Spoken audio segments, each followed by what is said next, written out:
Can I ask what specific action Government proposes to take to address the key points made in yesterday's OECD and Climate Change Advisory Council report on the Irish transport system, which really showed the need for a government to prioritise policies to reallocate road space from private cars, to ensure that walking and cycling are better accommodated.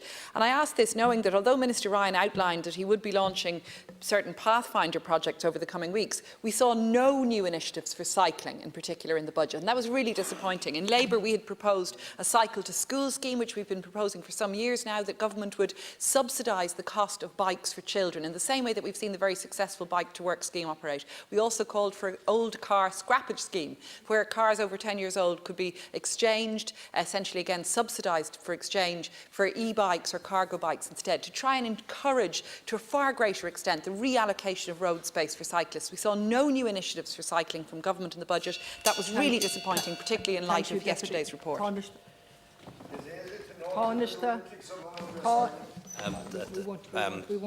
know what that was about.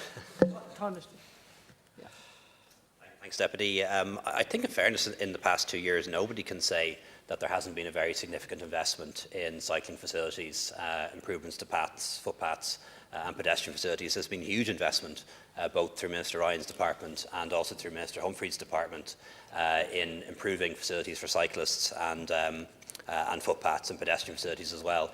More people cross the canals by bike, including people we both know every day than was the case in the past, but more needs to be done. We acknowledge that. We do believe electric vehicles are part of the solution, by the way, and we need a lot more investment in the charging points in particular. And I have to say, I hadn't heard the idea of a scrappage scheme where people would replace their car with a bike or a cargo bike or an e-bike. I think that's actually a really good idea, so perhaps it's one we'll give some thought to. Deputy